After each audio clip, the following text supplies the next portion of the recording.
पांडुरंगा करू प्रथम नमन, दुसरे चरण संतांची या, त्यांच्या कृपादाने कथेचा विस्तारू.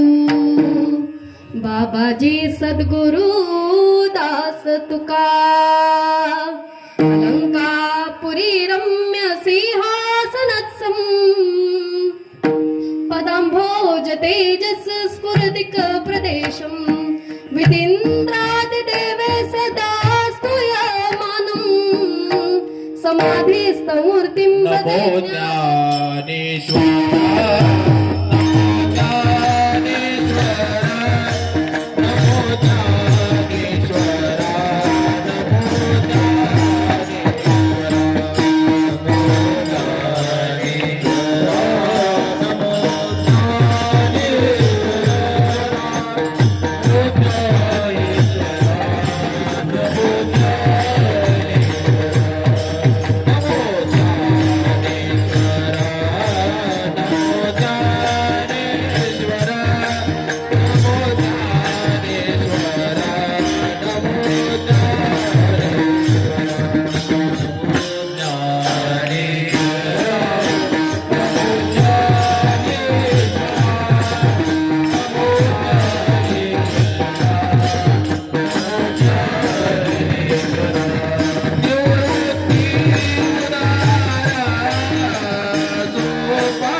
तुकिता तुकावा परब्रह्मरूपी, तुकिता तुका हा पावला स्वस्वरूपी, तुका स्वामी हे नाम वाचेसे गाता, बहुसा निळा पावलावर महाता, गुरुर ब्रह्मा गुरुर विष्णू, गुरुर्देव महेश्वरा, गुरुर साक्षात परब्रह्मा, तस्मै श्री गुरुवे नमः. धन्य प्रताप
सद्गुरु रायाचा काय हो तराई, त्यांच्या चरणी माझे डोई. कर्पूर गौरम करुणावतारम संसार सारम भुजगेंद्रहारम सदा वसंतम हृदयान विंदे भवन भवानी सहितम नमामि. सत्य साच खरे नाम विठोबाचे बरे, येणे तुटती बंधने उभय लोकी कीर्ती जेणे. प्रस्तुत प्राप्त प्रसंगी कीर्तन निरूपणासाठी जो आपल्या समोर अभंग गायला गेला आहे तो जगद्गुरु जगत वंदनीय श्री संत ज्ञानाचा सागर, भक्तीचे आगर आणि वैराग्याचे शिखर असलेले कान्हा प्रिय बंधुकुळ सागर इंदू प्रेमाद्भुत सिंधू असे श्री संत श्रीमंत संत.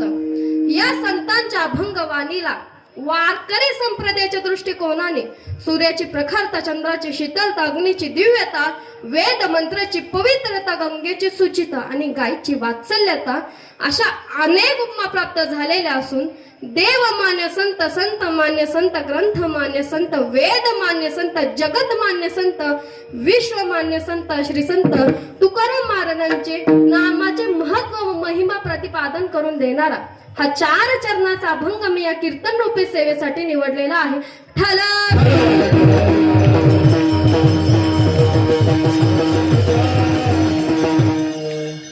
सेवेला सुरुवात करण्या अगोदर अल्पसा परिहार देणं वक्त्याचं आद्य कर्तव्य आहे.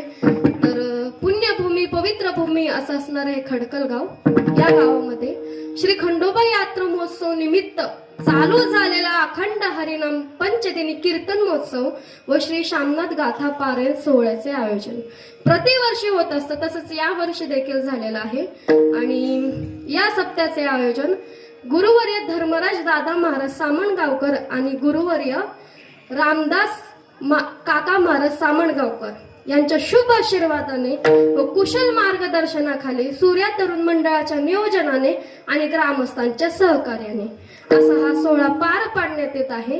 तर या कीर्तन महोत्सवातील दुसऱ्या दिवसाची सेवा मला दिल्याबद्दल मी प्रथमतः सूर्य तरुण मंडळाचे आभार मानते आणि सर्व ग्रामस्थांचेही आभार मानते. आणि कीर्तनाला उपस्थित संस्थेतील टाळकरी, माळकरी, पखवाज वादक तसेच गायक, ज्ञात अज्ञात कीर्तनकार आणि प्रवचनकार त्यांचेही आभार मानते. आणि श्रोते सज्जन मायबाप, सद्गुरु शामनाथ महाराजांच्या चरणी नतमस्तक होऊन ग्रामदेवतेला वंदन करून, महादेवाला वंदन करून आणि जगदंबेला वंदन करून, पांडुरंग परमात्म्याला वंदन करून व तुम्हा मायबाप श्रोत्यांना अभिवादन करून मी आजच्या चिंतनाला प्रवृत्त होते. विठाला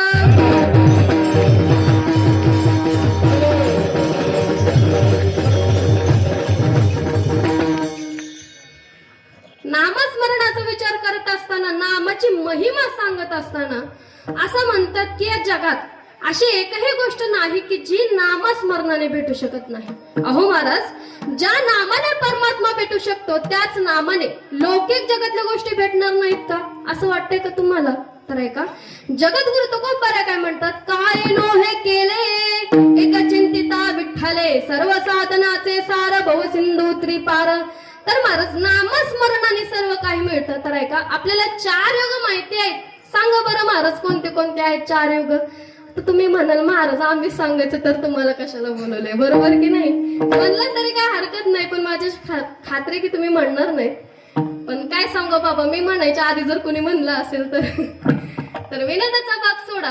4 युगांचा विचार करू. पहिला आहे कृतयुग, दुसरा आहे त्रेतायुग, तिसरा आहे द्वापार युग आणि चौथं म्हणजेच आताचे जे चालू आहे ते कलयुग.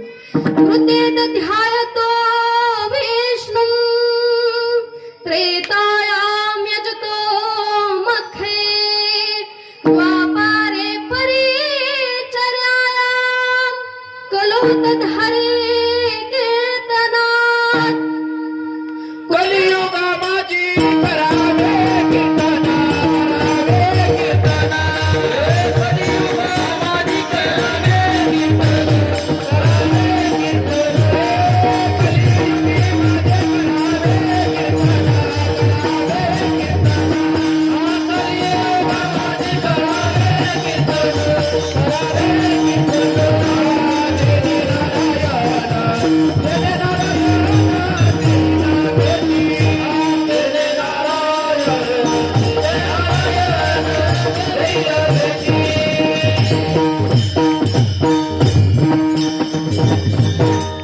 कलियुगा माझे करावे कीर्तन, ते निराळायन दैन भेटे.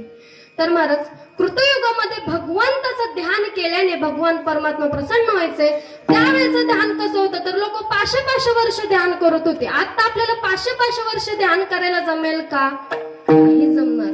त्याचं कारण असं आहे की आपलं अर्ध मन असते ते संसारात आणि अर्ध मन असतं ते परमार्थात. महाराज, जितका आपण संसार चिकाटीने करू शकतो तितका आपण परमार्थ करू शकतो का? आता आपण किती जरी मान हलवलाय तरी सुद्धा नाही करू शकत. तर ऐका, शाळेत एका मुलाला जरी सांगितलं ना, परिपाठाच्या वेळेस, प्रार्थनेच्या वेळेस डोळे झाकून बस म्हणून, तो असा एक नमुना असतो ना, हा डोळा उघड, तो डोळा उघड, उघडते झाकेते, उघडते झाकेते, उघडते झाकेते. त्याला असं वाटतं, आता जर मी हे माझे 2 डोळे उघडले नाही की माझा इथला 3रा डोळा उघडतोय की काही महादेवासारखा विठाला.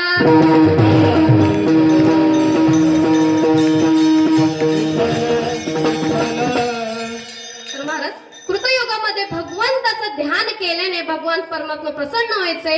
यानंतर आला त्रेतायुग. त्रेतायुगाचा जर विचार केला, त्रेतायाम यजतो मखे, म्हणजे त्रेतायुगामध्ये भगवंताचं यज्ञ केल्याने भगवान परमात्मा प्रसन्न व्हायचे.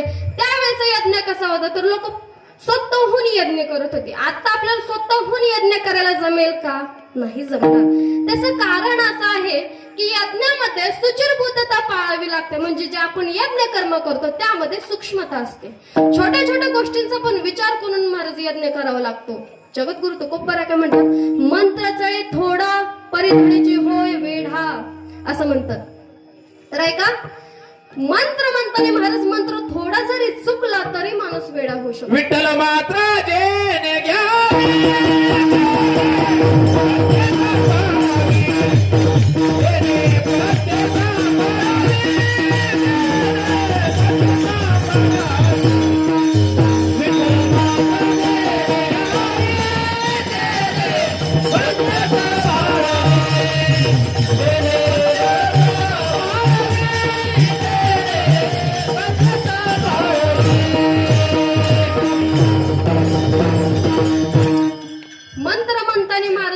थोडा जरी चुकला तरी माणूस वेडा होऊ शकतो. मग पहा, आपल्याला यज्ञ करायला जमतोय का?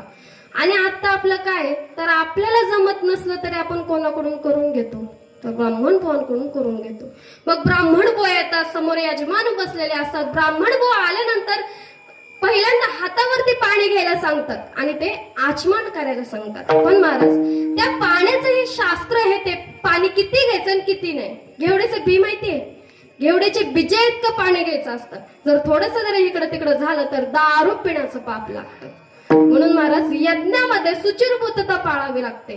परत दुसऱ्या वेळेस ब्राह्मण बा काय सांगतात, गंध अक्षत लावा, पाणी डोळ्यांना लावा. त्याने त्याच्या सोडून बामणाच्या डोळ्याला पाणी लावलं.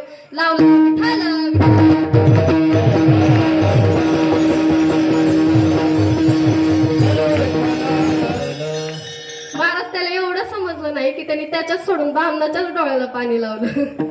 तर ऐका, विनोदाचा भाग सोडा. त्रेतायुगामध्ये भगवंताचे यज्ञ केल्याने भगवान परमात्मा प्रसन्न व्हायचे. यानंतर आलं द्वापार युग. द्वापार युगाचा जर विचार केला, द्वापारे परिचार्य आयाम म्हणजे द्वापार युगामध्ये भगवंताची पूजा अर्चा केल्याने भगवान परमात्मा प्रसन्न व्हायचे. त्यावेळेची देवपूजा कशी होती तर मनोभावी होती, आणि आत्ताची देवपूजा कशी आहे तर मनी नाही भाव, म्हणे देवा मला पाव, अशी आहे. तर एक गंमत सांगते, नीट आहे का. शेजारच्या गावातला एक माणूस होता आणि नेमका देवपूजाला बसला आणि देवाला स्नान घालतच होता आणि त्याच्यात उंबरट्यापाशी कुत्रा आला दरवाजापाशी. व त्याला असं वाटलं की हे कुत्रा आज जाईल, दूध वगैरे पिईल, काहीतरी सांड लवंड करण, म्हणून त्याने हाड हाड हाड हाड म्हणूच तर दुसऱ्या सेकंदाला देवच फेकून मारला त्याला.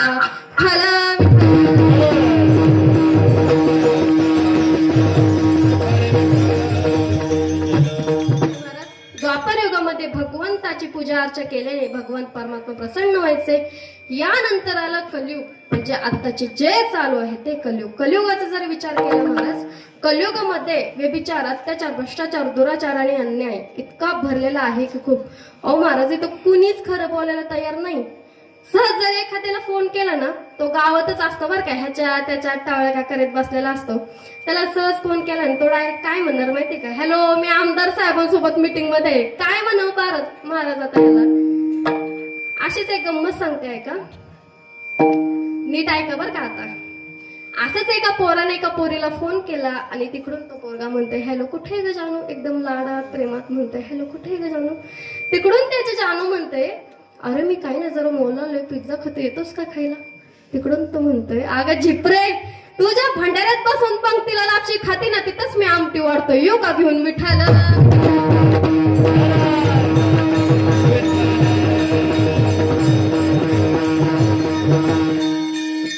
तर महाराज कलियुगामध्ये खरं कोणच बोलायला तयार नाही. ऐका कलीच्या महिमा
जन पापा देती अनुमोदन करीते हेळन संतांचे. कलियुग हे अत्यंत वाईट आहे महाराज. जितका अगोदरच्या युगाने अधर्म पाहिला नसेल तितका ह्या युगामध्ये तुम्हाला अधर्म पाहायला भेटेल. आणि तो अधर्म पाहण्यासाठी महाराज कुठला ग्रंथ किंवा पुराण जगण्याची आवश्यकता नाहीये. तुमच्या घरात आलेला रोजचा जरी पेपर वाचला ना तरी समजेल कलियुग हे कसं आहे. जिकडे तिकडे खून, दरोडे, व्यभिचार, अत्याचार, बलात्कार. महाराज आताच ह्या पिरियड मधली रिसेंटली आपण बलात्काराची बातमी ऐकली. त्या चिमुकलीवर अत्याचार झाला महाराज मालेगाव मध्ये. आताच ही बातमी झाली. अहो एखादी मुलगी असं कॉलेजला गेले असं कळतच की तिची दुसऱ्या दिवशी बातमी येते की तिच्या शरीराचे तुकडे तुकडे झालेत म्हणून. कोणा नराधमाने केलं असेल बरं? आपल्याच गावातले असतात, आपल्याच आजूबाजूचे असतात महाराज. कोणावर विश्वास ठेवावा आणि कोणावर नाही असा प्रश्न मनामध्ये निर्माण झाला. म्हणून माझं सांगणं आहे, आता तरी जागे व्हा आणि विठ्ठल नामाचा गजर करा. विठ्ठल नामाचा जागे व्हा, जागे व्हा, जागे व्हा, जागे व्हा, जागे व्हा, जागे व्हा.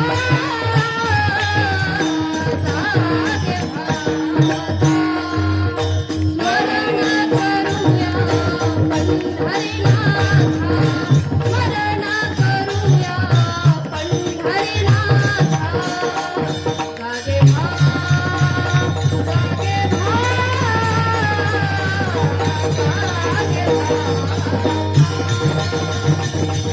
व्हा.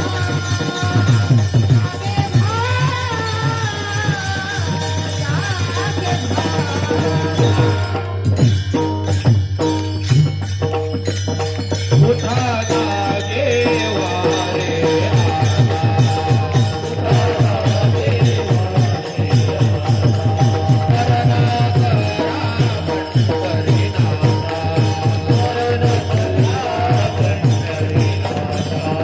भावे चरणी देवा, भावे चरणी देवा.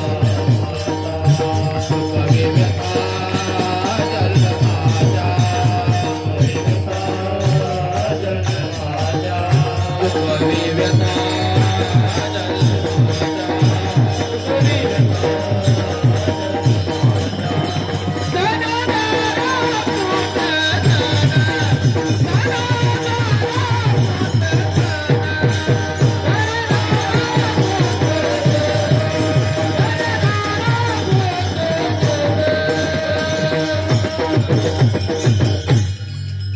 आता तरी जागे व्हा आणि विठ्ठल नामाचा गजर करा. महाराज, हे कलियुग हे अत्यंत वाईट आहे. कलियुगामध्ये सध्याची परिस्थिती काय आहे तर पापी याचा उदो केला जातो, सत्यवानाला त्रास दिला जातो. म्हणून जगद्गुरु तुकोबाराय म्हणतात, एका कलीचे महिमान असत्याचे रिजले जन, पापा देती अनुमोदन करीती हेळन संतांचं. हे तर होतं ते. तर ऐका, पापी याचा उदो केला जातो कलियुगामध्ये महाराज. हे कलियुग कितीही वाईट असलं तर एक कलियुगामध्ये फायदा आहे बरं का. ऐका, नीट लक्ष द्या इकडे. कलियुग केवल नामधारा, सुमिर सुमिर नर उतरहु पारा. राम सिया राम, सिया राम, जय जय राम. राम सिया राम, सिया राम, जय जय राम. आजवरती सगळ्यांचे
अडकलेलो असतो तेव्हा घेतो.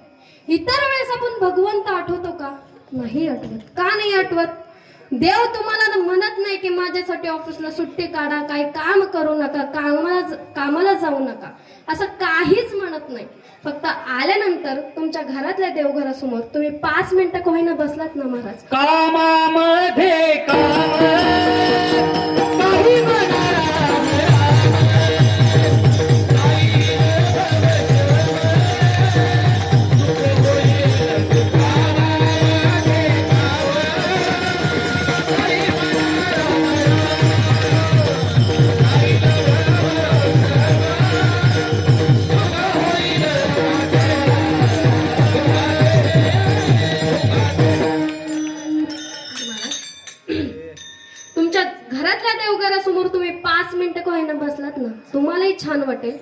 आणि ते भगवंताला छान वाटेल. आणि ते पुण्य कुठे जातं तर ज्या वेळेस तुम्ही संकटामध्ये अडकलेलं असतं तिथं जातं. हे नाते वगैरे कोण येत नाही, फक्त कोणाच्या तरी रूपामध्ये भगवंत तुमच्या भेटीसाठी येतो आणि हे तुम्हाला कळतही नाही. म्हणून जगद्गुरु तुकोबाराय म्हणतात, कलियुग माझी मला भेटी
कीर्तन तेने नारायण देईन भेट. तर महाराज, कलियुगामध्ये भगवंत हा नामाने प्रसन्न होतो. जसं आधी आपण पाहिलं, यज्ञ केल्यावर, ध्यान केल्यावर, परत अजून देवपूजा केल्यावर प्रसन्न होतो, तसं कलियुगामध्ये महाराज नामाने प्रसन्न होतो. मग हे कीर्तन म्हणजेच नाम संकीर्तन आहे. हे कसं तर जगद्गुरु तुकोबारायांनी अभंगाच्या प्रथम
ह्यांच्यासाठी परत एकदा टाळ्या वाजवा.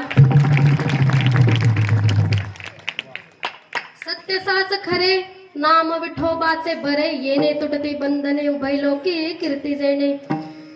अभंगाच्या प्रथम चरणातून तुकोबरांनी भगवंताच्या नामाचा परिचय करून दिलेला आहे. भगवंताचं नाम हे कसं आहे तर ते सत्य आहे, साच आहे, खरं आहे आणि बरं आहे, असं आहे हे नाम.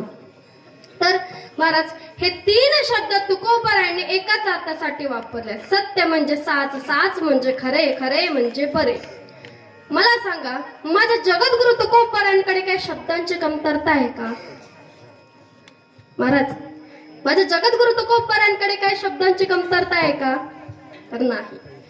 ज्याच्याकडे शब्दांची कमतरता असते त्याला वारंवार शब्द महाराज फिरून वापरावे लागतात. तर एक दृष्टांत आपल्या डोळ्यासमोर आणा. आपण एका छोट्याशा गावामध्ये गेलोय आणि तिथे एक छोटीशी ग्रामसभा भरलेली आहे आणि त्या ग्रामसभेचा भाषणाचा मान पहिला कोणाला असतो तर तो असो सरपंचाला. पण त्यांना कधीच न भाषण येणारे असे असतात सरपंच, पण त्यांना भाषणाची लय हौस असते.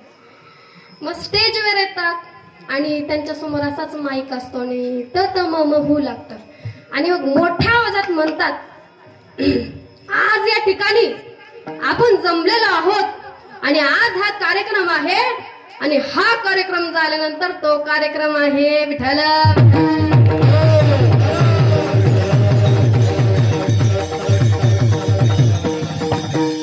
तुम्हाला वेगळं सांगण्याची गरज नाहीये, तो कोणता कार्यक्रम आहे हे तुम्हाला कळत असेल. तर विनोदाचा भाग सोडा, ऐका. ज्याच्याकडे शब्दांची कमतरता असते त्याला वारंवार महाराज शब्द फिरून वापरावे लागतात. मग मला सांगा, माझ्या जगद्गुरु आमागरी धन शब्दाचे चोरणे, शब्दाचे प्रयोजने.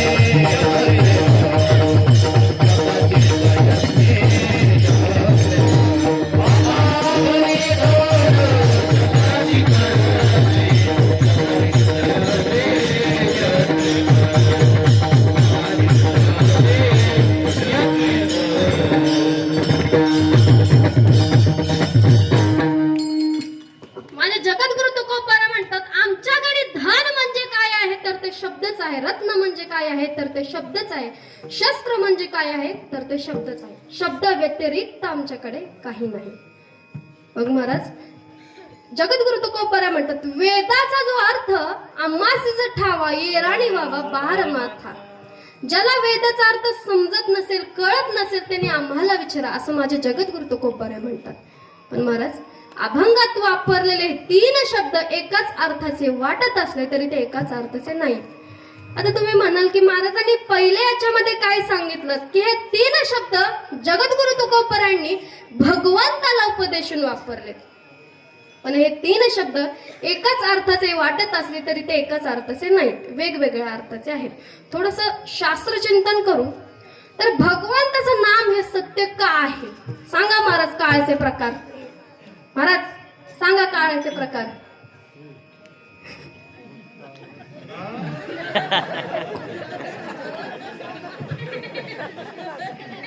बरं, तर महाराज काळाचे, आता तुम्ही म्हणाल महाराज फिरून फिरून आमच्यावरच काय यायला लागलं, तसं नाही. तर गुरुजी आपल्या विद्यार्थ्याला विचारतात, सांग बरं काळाचे प्रकार. तो इन केलेला बाळा, सुटाबुटातला बाळ्या, गन पावडर लावलेला बाळ्या, इंग्लिश मीडियमचा बाळ्या असा असतो तो बाळ्या. उठून उभा राहतो आणि गुरुजीला म्हणतो, गुरुजी मी सांगतो तुम्हाला काळाचे प्रकार. गुरुजीला फार आनंद होतो. गुरुजी म्हणतात, आणि कधीच नाही एका प्रश्नाचं उत्तर दिलेलं, असाच तो बाळ्या म्हणून गुरुजीला फार आनंद होतो. गुरुजी म्हणतात, टाळ्या वाजव मुलांना बाळ्यासाठी. मग मुलांनी टाळ्या वाजवल्यानंतर बाळ्या नुसता फुगत नाही तर आता बेंचवरच उभा राहतो. म्हणतो, गुरुजी मी सांगतो काळाचे प्रकार. पहिला असतो तो गडद काळा, दुसरा असतो तो मध्यम काळा, तिसरा असतो फिकट काळा. विठाला विठाला.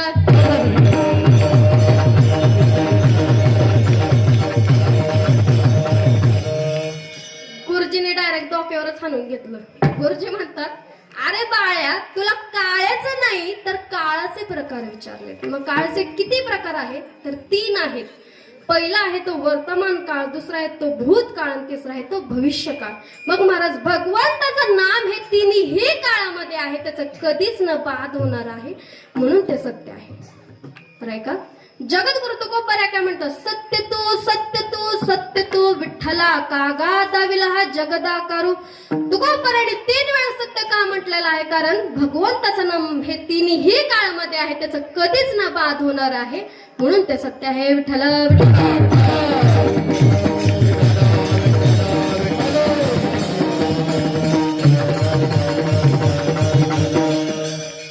आता एक छोटस उदाहरण देते मी. हा माझ्या समोरचा माईक आहे. 1000 वर्षापूर्वी होता का? नव्हता. आता आहे? आहे. 1000 वर्षानंतर राहणार आहे का? राहणार आहे. याच्यामध्ये अजून मॉडिफिकेशन येते. राहणार आहे. तर मी 100 वर्षापूर्वी होते का? आता आहे. 100 वर्षानंतर राहणार आहे का? का बरं महाराज, मी काय वाईट केलंय तुमचं? जगू द्या की मला थोडे दिवस. तर मी आणि हा माईक एका काळामध्ये नाहीये तर याला सत्य म्हणता येईल का? नाही म्हणता येईल. तसंच भगवंताचं नाम हे तिन्ही काळामध्ये आहे, त्याचं कधीच ना बाद होणार आहे म्हणून ते सत्य आहे. विठ्ठल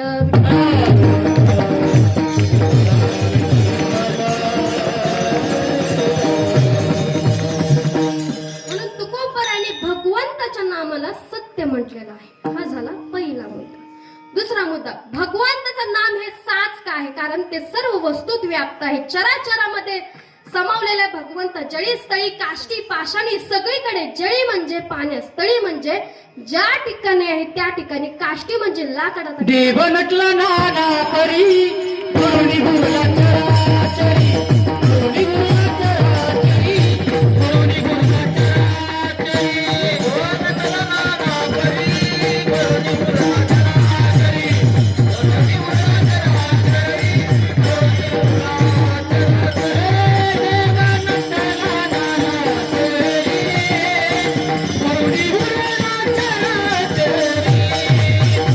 गुरुनी गुरुला चराचरी, गुरुनी गुरुला चराचरी.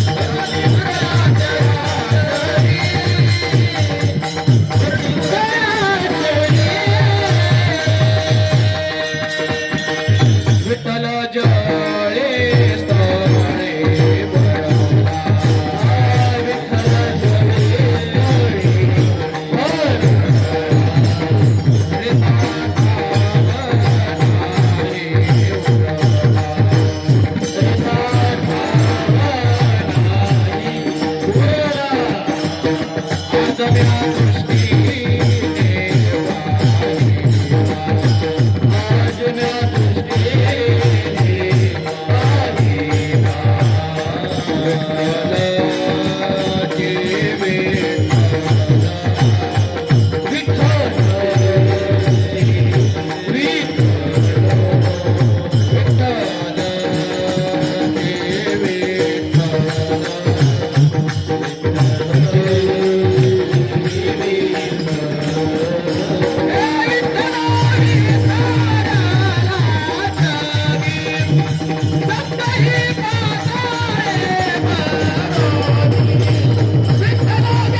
तर महाराज, भगवंताच्या नामाला साच का म्हटलेलं आहे? कारण भगवंताचं नाम हे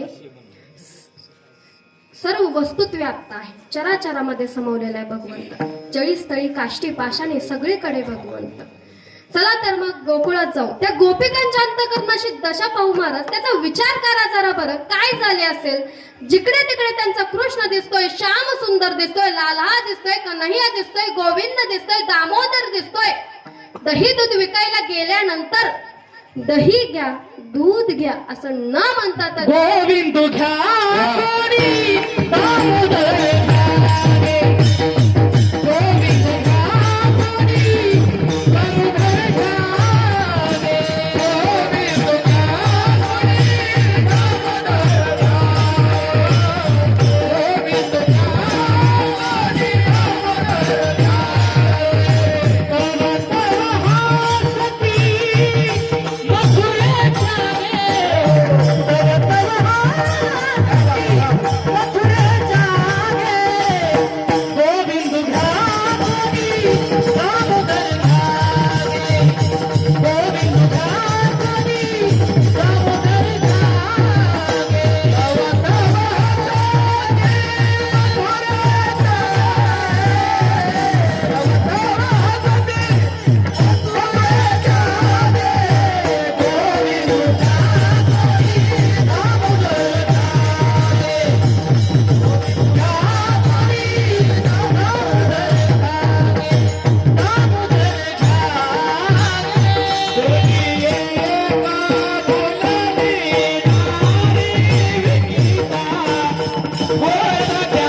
गोविंद घ्या कुणी दामोदर घ्या गे, तव तव हासती मथुरेच्या गे.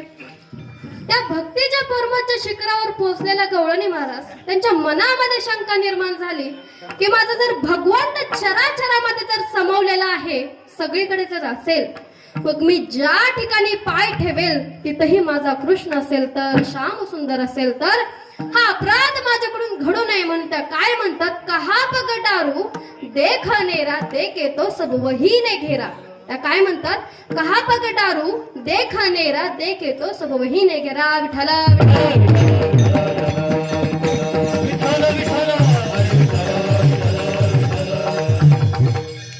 म्हणून जगद्गुरु तुकोबरायांनी भगवंताच्या नामाला साचही म्हटलेलं आहे. आता ऐका, हा झाला दुसरा मुद्दा. तिसरा मुद्दा, भगवंताचं नाम हे खरं का आहे? कारण ते सर्व देशामध्ये आहे. देशाचा अर्थ असा होतो की ते सर्व ठिकाणी आहे. आता महाराज, पंचमहाभूतांचा जर विचार केला, पंचमहाभूतांपैकी पृथ्वीवर असा कोणता महाभूत आहे तो सर्वात व्यापक आहे, सर्वात व्याप्त आहे, असा कोणता महाभूत आहे? आकाश. आणि तो आकाशाहून पण व्यापक काय आहे तर ते भगवंताचं नाम. गगनावनी वाढ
ज्ञानदेव पुसे निवृत्तीची चाड, गगनाहुनी वाढ नाम आहे.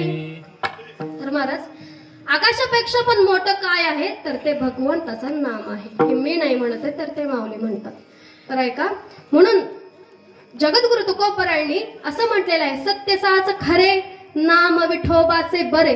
आता हे भगवंताचं नाम बरं कसं आहे तर याचा थोडासा विचार मांडू. तर ऐका, जगात काय गोष्टी खऱ्या आहेत पण बऱ्या नाही, आणि काही गोष्टी बऱ्या आहेत पण खऱ्या नाही, आणि काही गोष्टी खऱ्याही नाही आणि बऱ्याही नाही. तर पहिला मुद्दा, जगात काय गोष्टी खऱ्या आहेत पण बऱ्या नाहीत. आता या आपल्या खडकल गावच्या भोळ्या बाबड्या महिला नागपंचमीला वडाची पूजा करतात. हो की नाही? हो की नाही? म्हणजे तुम्ही मान हलवताय म्हटल्यावर करतात, हो की नाही? मग कशाची करतात? कशाची? वडाची पूजा करतात की वारुळाची? वारुळाची पूजा करतात ना. मग त्या वारुळामध्ये कोण असतो?